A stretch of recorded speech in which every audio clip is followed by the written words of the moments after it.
Okay. Hello, everyone. Hello. How is everyone today? Good. Yeah, why are you mad? Yeah. Is it raining? I'm kind of. No, the rain is good. Wearing shorts today. Okay. Well, what we're going to talk about today is discussion. From what I've observed from your guys' class is you guys have great discussions. But what I want to do today is show you what actual good discussion is and how to have good discussion, what it means, stuff like that. So why we're set up like in this circle area is because this is what's called a Socratic seminar or a Socratic circle. It's a discussion element, it's a discussion form that allows for everybody to see each other and everybody to see and hear good discussion. So I have an article that we're going to read.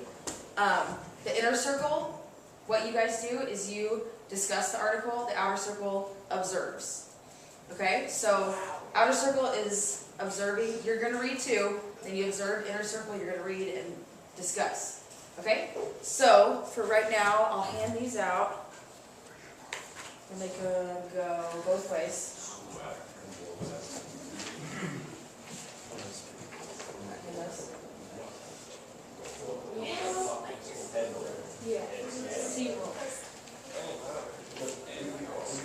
So once you get your articles, you can start reading. Everybody needs to be quiet so everybody can read, okay? And then once you're done reading, put your paper on your head like this. Okay? Quietly. Does everybody have one? Will you hand it back to him? Are you finished reading?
Amber, will you try to catch the first bus from now on, please? Thank you.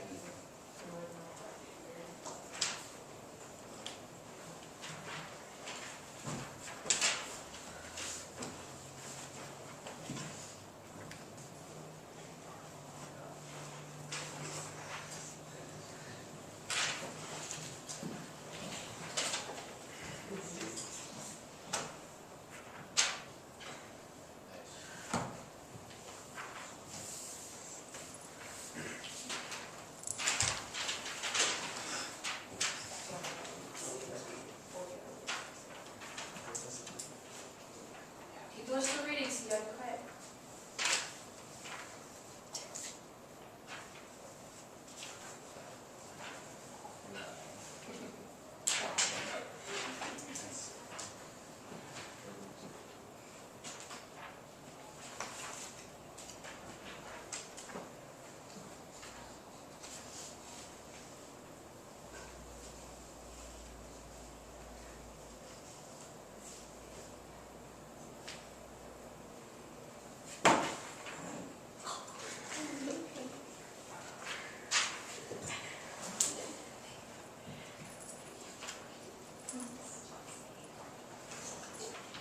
Okay, is everybody done?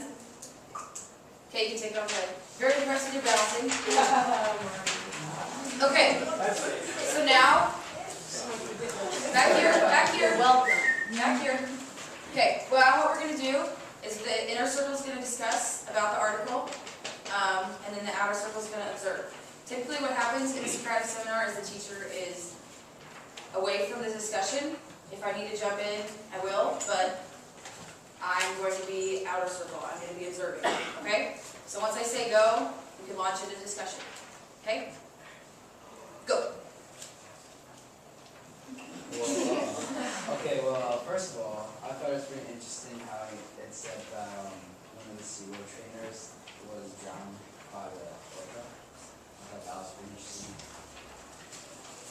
I think if they're going to be banning these animals in captivity, why are they allowing a bunch of other animals to still be in captivity?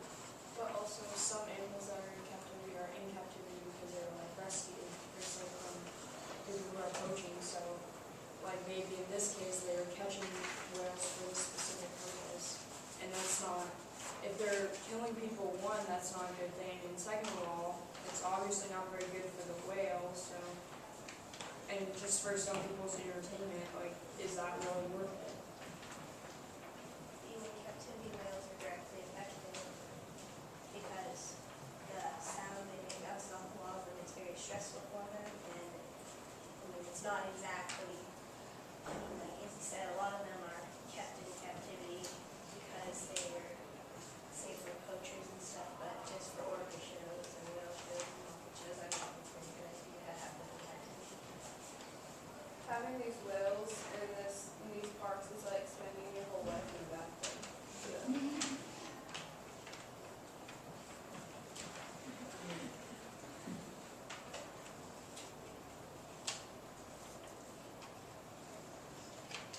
And then also, I don't think, like, especially with the drowning, I don't think people really enjoyed watching somebody happen like that occurrence, so I don't think they want to repeat that. So, yeah, 'cause I don't think everybody wants to watch somebody drown. Yeah.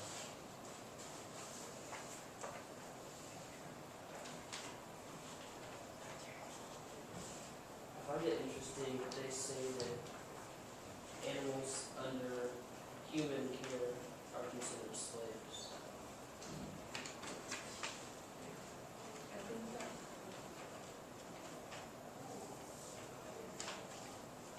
That's about.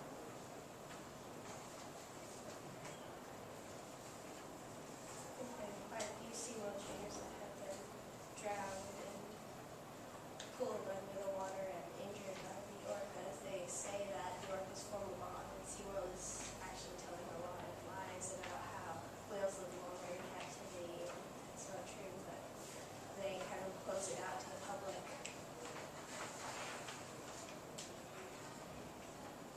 Yeah, close out to the public. Like, they don't reveal the information about SeaWorld trainers because they want the public to believe that they're doing the good thing so that you keep getting business. They basically play on the trip. Say that it's true.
It's your discussion, you gotta keep going.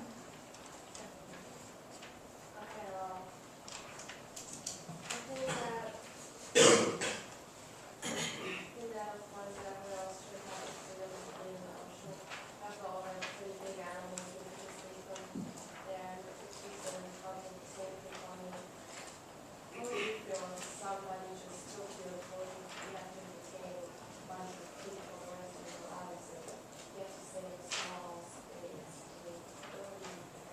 Well, if you're gonna send the whales back into the wild, there are a lot of poachers out there that are slowly diminishing the whale population. And it's also terrible that these whales are living in captivity. So I think it's a better option not to put them in an aquarium where they're also having a life of not having to serve something that they're not meant to do. But wouldn't it be better to spend money on trying to get rid of poachers instead of spending money making much whales? We try to Take battle, care of the problem instead of. if you try to battle poachers, there's gonna be like kind of a feud with like other, because like most of these poachers are not from here, they're from other countries. But this would like financially hurt us because if you think about it, for example, the what's that whole country called? Chiba Band. There's a lot of like poachers, a lot of people who are trying to come over here, trying to set a lot of things. And we're spending probably around $50 million per year trying to keep that out. So if you're trying to prevent these poachers from coming into our country, possibly anywhere else, this would also hurt us financially, like just like with Chiba Band. But if we didn't have these whales and we weren't buying them from the poachers, there would be no reason to poach the whales in the first place. If we didn't have them, if we didn't buy them for entertainment and for captivity. Even though when something like thrown on the wall, we're trying to kill them, keeping them captive. Well, like none of us here have said or nothing ensures that we are buying these whales from poachers at all. It's basically just what's a better option to, not better option. I mean, they're both bad. Keeping these whales in captivity, pretty much keeping them in their own kind. Whilst putting them in the wild would also endanger their lives. So, in my opinion, to have a better environment, better than this, keep having to constantly entertain people, living a more comfortable life, I think, would be possibly put them in aquariums. That's one of my opinions. But you have to spend a lot of money for aquarium. And you have to make a pretty big aquarium. You still have to remember that these are still wild animals, Yeah. even in the tanks, they're still wild animals. It would be better if they were out, and, I mean, not every whale is going to get poached. Not everyone's.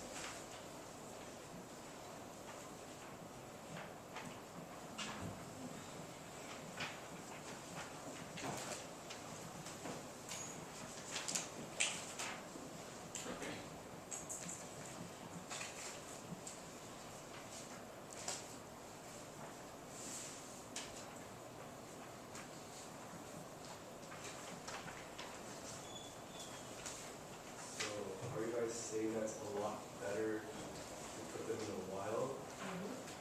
Because if you let them out in the wild, at least they can experience what they were actually there for in the first place before they were in captivity.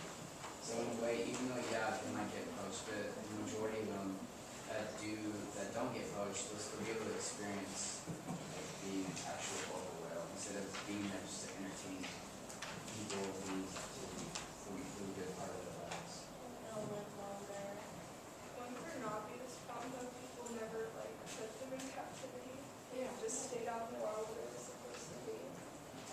So like coming at another perspective, if you get these whales when they're young, and then once they're older and they've been depending on humans for like food and care for like a whole bunch of time in their life, and then you put them back in the wild, how great are their chances of survival if they don't know how to survive on their own?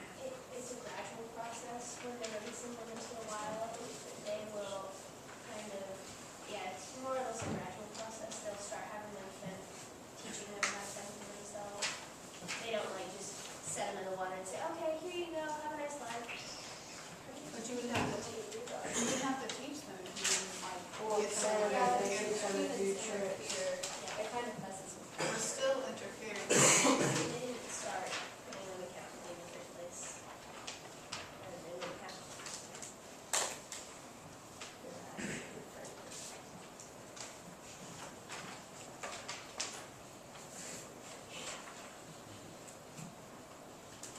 Okay, I'm gonna stop the conversation.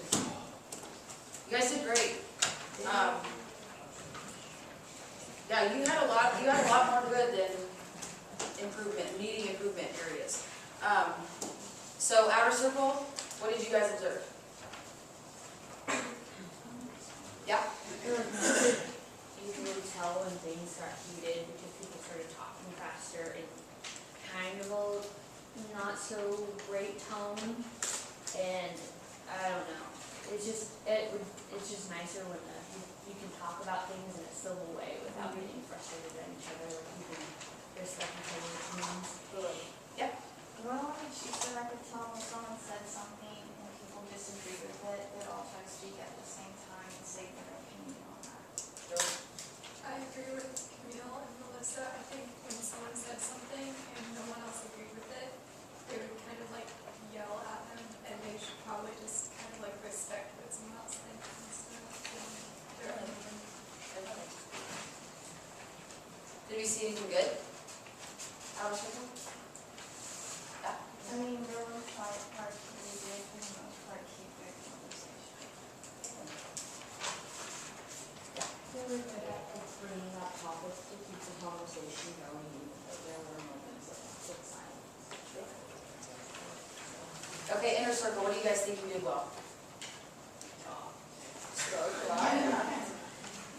That's good. Thank heavens you did, it would've been kinda awkward. We kept going the subject of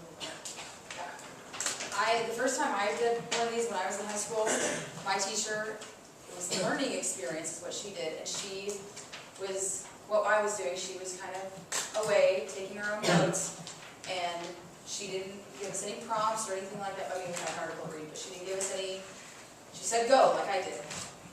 And we sat there for 7 minutes in silence. Okay, we're gonna sit here for 10 seconds in silence and see how awkward that is. Ready?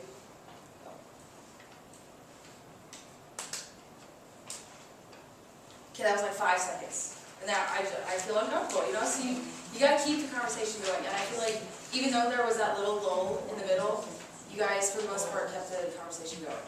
So right now, we're gonna make a list of what we thought went well. We kind of started doing that, but let's write things down, what went well.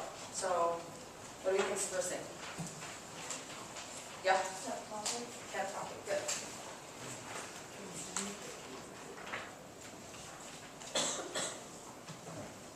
Yeah? Stay on task.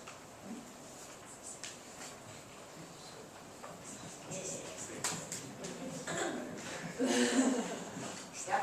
Supporting details. Yeah. From the article?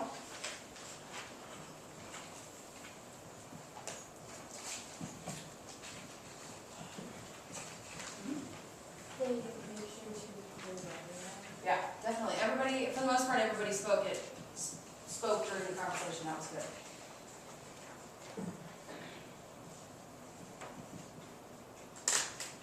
What else? What else did we say? Keep it rolling. You talked about your feelings about the article. That was really good to bring your own opinions. I felt like most everybody's opinions, even though they weren't with the group, were announced. So, own feelings.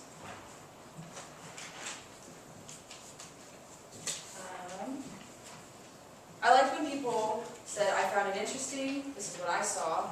I agree with what you said, this is what I think. It's good to bounce things off of each other. So, I felt like you guys were listening to each other. That's the biggest part of discussion, is to listen to each other and listen to the conversation. When it got a little heated, people started to get at each other. You think, someone says one thing and then automatically like, I disagree, this is what I'm going to say, this is what I'm going to say, this is what I'm going to say, and then you spit it out right when they're done. You don't listen to everything that they say. That's bad discussion. Can I share that with what I said about my husband the other day? So my husband was taking a leadership class and he shared a couple interesting things with me, but something that I personally have been working on, he mentioned that most people, when we are having a conversation, we really aren't listening to what the other person is saying. We are already thinking about what we're going to say and reply, which I think that part of that is important too. But most important is that we listen to that other person. And sometimes we don't even wait for them to finish speaking. And I do that a lot to my husband because I know what he's going to say and he speaks slowly. And my mind is always going like, you know, I get very impatient. So sometimes I'll just, once I get what he says, I'm done. I'm ready to start talking. I'm like, I get it. Okay, now it's my turn. And I've been working on that, like waiting until they're done speaking. Try it. You'll be surprised how often with your friends you don't actually wait till they are done. It's when you are done listening to them. So. Right. And it was good that we had the argument. Arguments in conversation and discussion are good. You want that new topic. You want that new ideas coming to mind. But once they started arguing, then you started not listening. And then you started coming at them. So that's kind of bad. That's something you need to improve upon, just listening and tone. We talked about tone, having a good tone.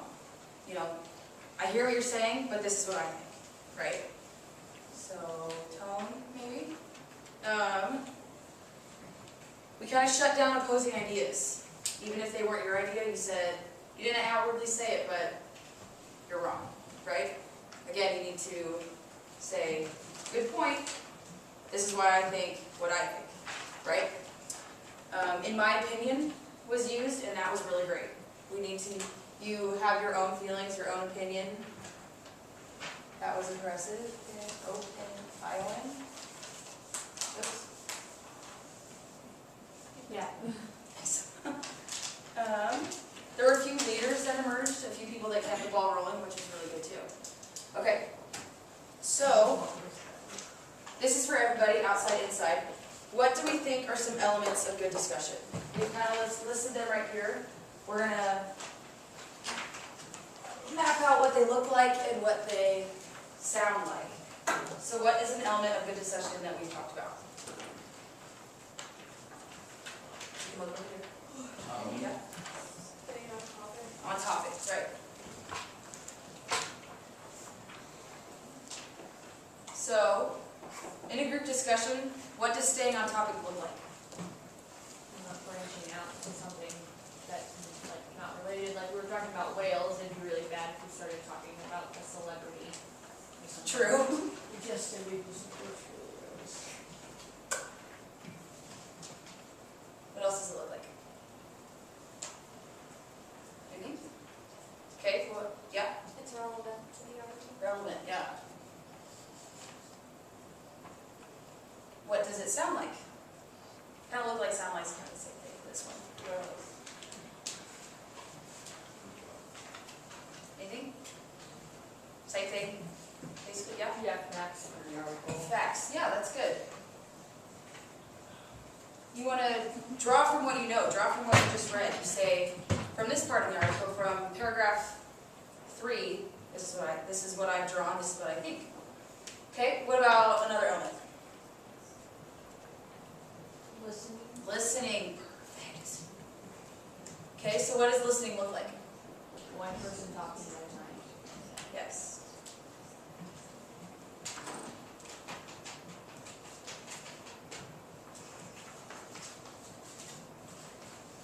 What else? Yeah. Eye contact, that's good.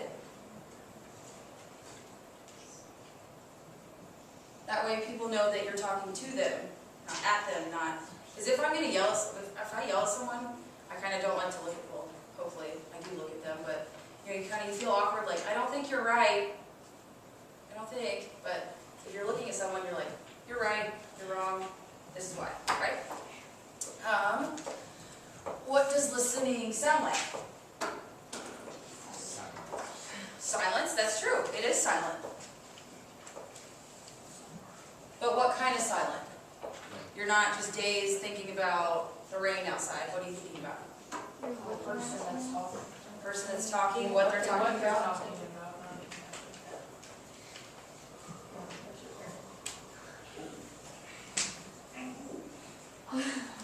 What else?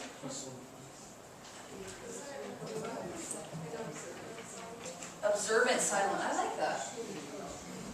Observant silence.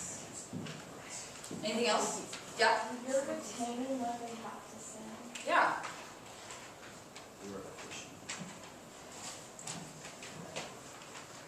Anything else? Yeah? I'm just kidding. Okay. I'll bend down so people can see. Anything else? What about, what's a different element of good discussion? What I saw in this inner circle just now is you guys ask questions. That's so important to ask questions. Even if the conversation that died down for a minute, how I got you guys talking again, well, how you guys got yourselves talking again, was to ask questions. What do you think about this? How do we feel about this? So asking questions is probably one of the most important things you can do. This Miss Payne. This is the other thing I just really want to add on. I think more important than anything that you're going to learn at school, even English, more important than reading and writing, is how we make other people feel. I mean, that's true in life too. More important than your job, more important than anything you do, what you learn, what you don't learn is how you make other people feel. I truly believe that. So I just feel that way about asking questions because there's some people who will never speak up, but they have opinions too, and they're shy or they, for whatever reason, they don't speak. And so asking questions brings in those other people and makes them feel good and makes them feel a part of the classroom. So just keep that in mind this month. So what does asking questions look like? Yeah, Engaging someone who's not engaged. I like that.